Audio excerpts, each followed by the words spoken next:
그러니까 주택 수요 증감은 인구수 증감으로 보는 게 아니에요. 더 중요한 거는 가구 수가 어떻게 변하냐, 이게 핵심이라고 생각합니다. 가구 수는 계속 증가합니다. 1인 가구 비중이 계속 늘어나고 있어요. 소형 평수 인기는 앞으로도 점점 더 많아질 것 같아요. 그러니까 사회 구조 자체가 이렇게 변화하는 거라서 그렇게 될 수밖에 없을 것 같습니다. 84에 너무 목매일 필요 없을 것 같아요. 네, 진심입니다, 진심. 저도 투자 목적으로 사는 거면 84 안 살 거예요. 투자 목적은 오브타임만 살 겁니다.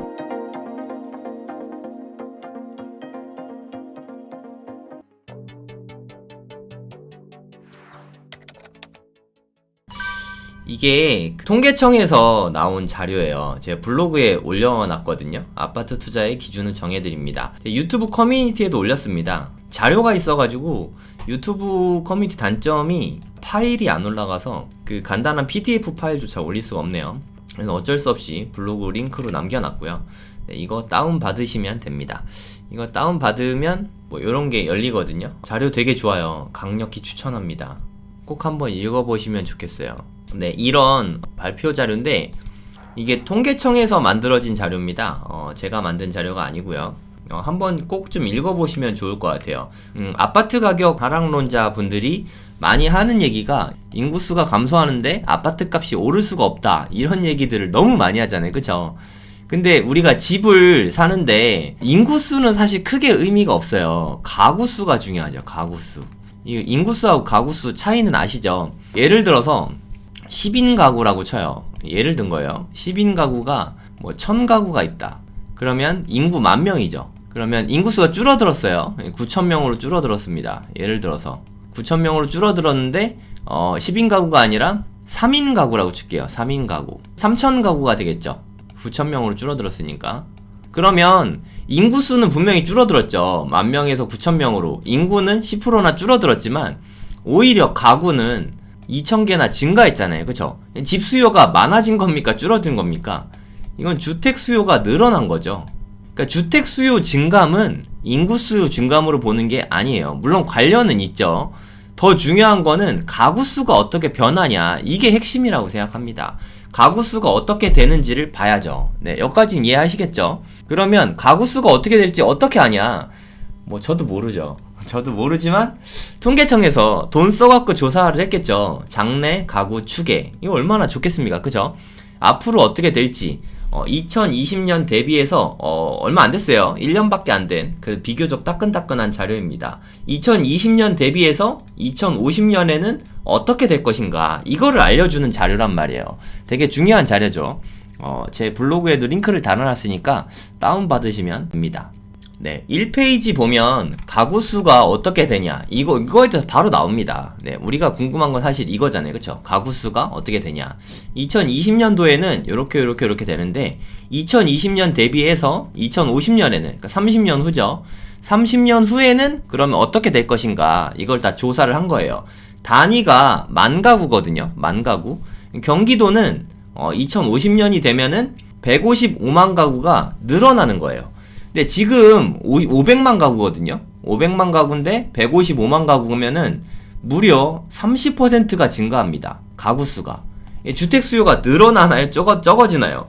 30%면요, 여러분, 어마어마한 숫자입니다. 경기도는 비율로도 좀 있으면 좋은데 비율이 뭐 뒤엔 있을 텐데 하여튼 여긴 없어서 하여튼 엄청난 가구 수가 경기도에 앞으로 늘어날 전망이다. 신도시랑 뭐 그런 것 때문에 그러겠죠. 인천도 마찬가지고 뭐 계속 전반적으로 늘어납니다. 가구 수는 대체로 늘어나요. 그리고 뭐 요런 데에는 일부 줄어들긴 하지만 이렇게 줄어드는 데들도 2040년까지는 대부분 늘어납니다. 적어도 2030년까지는 늘어나요. 이것도 보여드릴게요. 2050년에는 늘어나는 데도 있고 줄어드는 데도 있지만 2030년에는 대부분이 늘어납니다. 네, 여기 다 나오는 자료예요. 제가 찾기 힘들어서 캡처해놨습니다.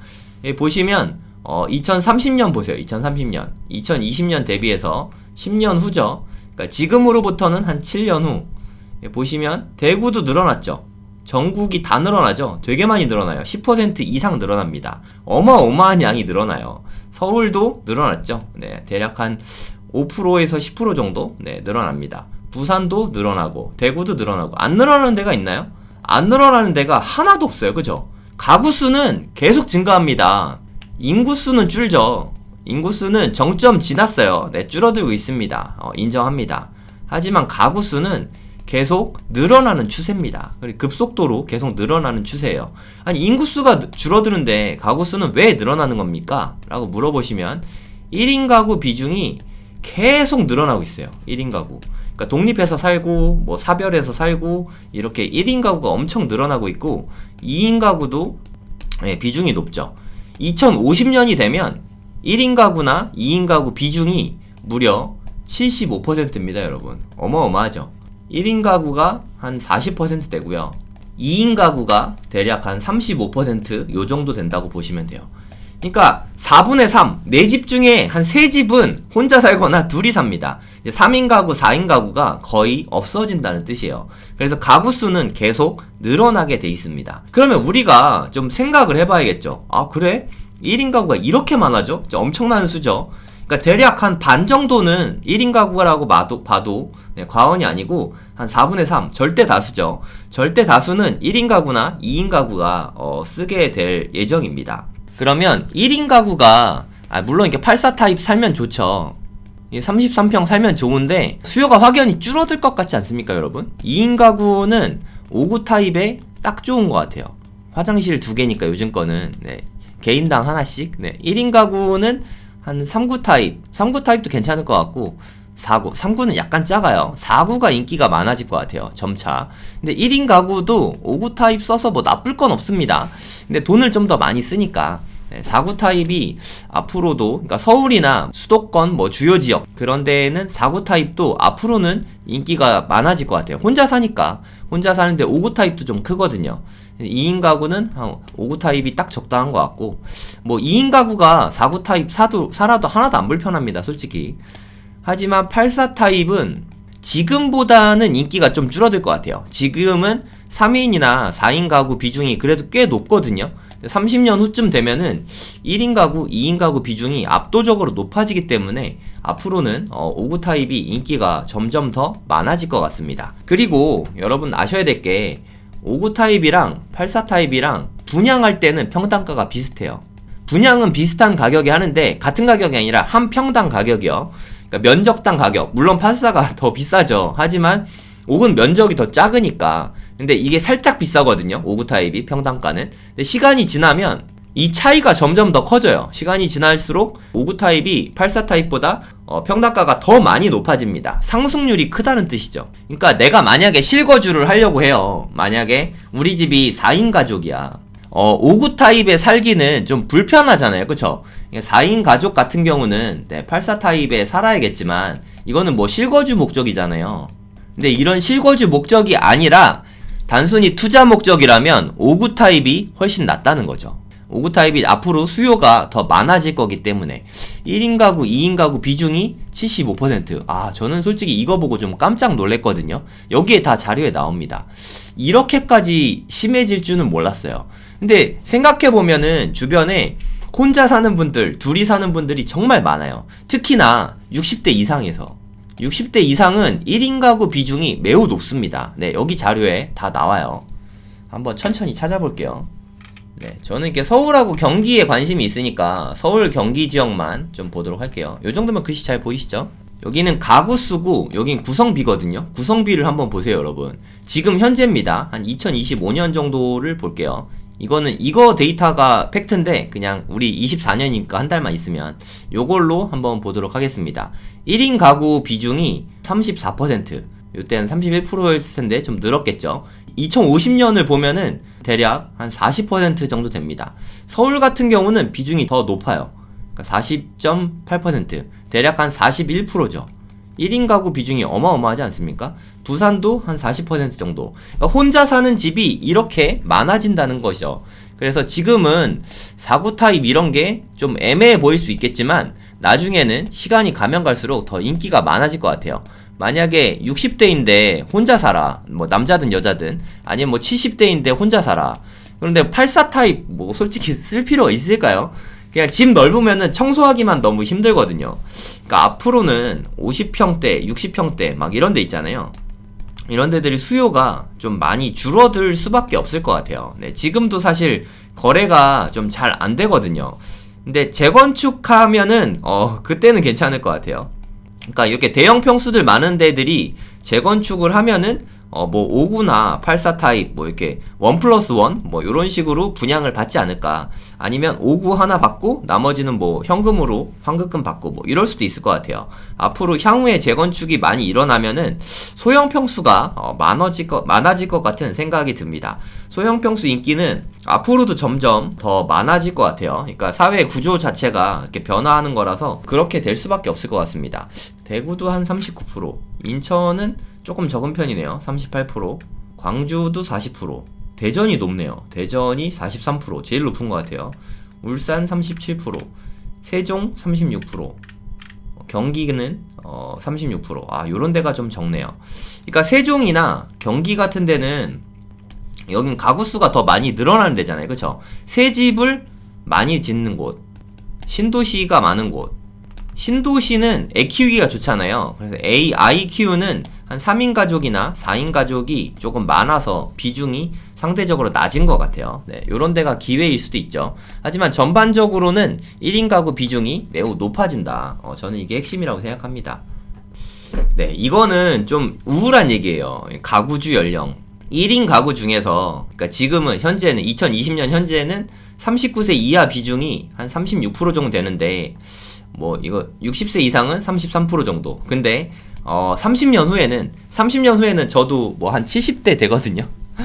요때는 60세 이상 1인 가구가 무려 60%입니다. 60%.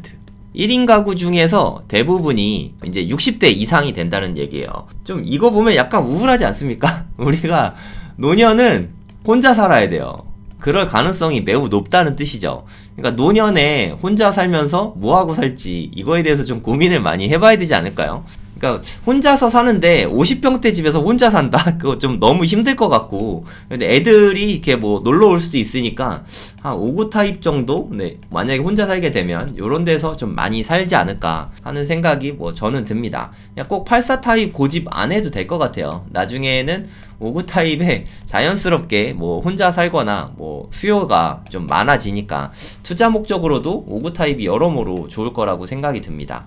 나머지는 자료가 되게 많아요. 뒤에 보면은 통계 자료 엄청 많거든요.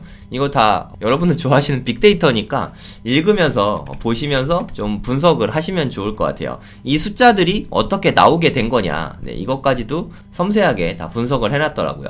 요즘에 평형 트렌드가 3구 타입, 4구, 5구, 84, 100 뭐 요런 식으로 돼 있다고 치면은 한 5구 타입은 2인 가족에 최적화된 것 같아요. 2인 가족은 너무 좋고 3인 가족까지도 괜찮은 것 같습니다. 좀 무리하면 4인 가족도 괜찮긴 한데 삶의 질은 좀 떨어지는 것 같아요. 한 2인 가족이나 3인 가족 살기에는 5구가 괜찮은 것 같고, 84는 3인 가족이나 4인 가족 좀 윤택하게 쓰려면 2인 가족도 괜찮은데 뭐 요정도 되는 것 같습니다. 100제곱미터는 한 4인 있을 때 좀 괜찮은 것 같습니다. 한 둘이 쓸 때 100제곱미터는 조금 큰 것 같아요. 이게 한 40평대 되는데 그럼 청소기 돌리는 것도 좀 불편하고, 청소 면적이 일단 넓으니까 조금 좀 관리가 어려워지는 면이 있는 것 같아요. 근데 요즘에 관리비는 솔직히 뭐 얘네들이 큰 차이 안 나는 것 같아요. 워낙에 효율성이 좋아져가지고, 그리고 대단지 가면은 뭐 한 15만원, 20만원? 그러니까 한 달에 한 5만원 정도 차이니까 좀 심각한 차이는 아닌 것 같고, 얘네들이 그 정도 차이 나는 것 같아요. 한 달에 뭐 한 5만원 정도 차이 나는 것 같아요. 그거 이내. 그래서 차이는, 관리비 차이는 오히려 크지 않은데, 청소하는 뭐 비용이나 뭐 열 효율 뭐 이런 면에서 조금 관리하기가 좀 어려워지는 그런 건 좀 있는 것 같아요. 3구 타입, 4구 타입, 저는 개인적으로 뭐 혼자 살면은 4구 타입도 좋다고 생각하거든요. 5구 타입은 요즘에 좋은 게 화장실이 2개잖아요. 화장실이 2개면 여러모로 장점이 되게 많죠. 그러니까 손님들이 오셨을 때 좀 쓰기도 편하고, 둘이서 쓰거나 할 때 각자 관리하면 되니까. 화장실 같이 쓰다가 부부싸움 많이 하지 않습니까? 뭐 남자한테 뭐 앉아서 싸라 뭐 이런 거 많이 하니까, 화장실이 각각 있으면은 뭐 사실 서로 안 보고 사니까 상대방 화장실에 갈 일이 없거든요.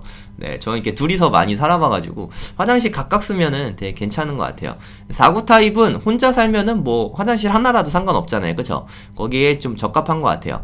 3구 타입도 의외로 괜찮은 것 같아요. 수요는 꽤 많습니다. 내가 쓰기는 좀 애매하면은 뭐 이런 거 임대주면 되니까 역세권의 위치가 좋으면은 3구 타입도 좀 잘 나가는 것 같아요. 그래서 84 타입부터는 투자 목적이라면 잘 생각해 봐야 된다고 생각하고요. 84 타입을 청약을 하거나 매수할 거면은 59 타입을 급지를 하나 높여서 가는 게 투자 목적으로는 더 좋다고 생각합니다.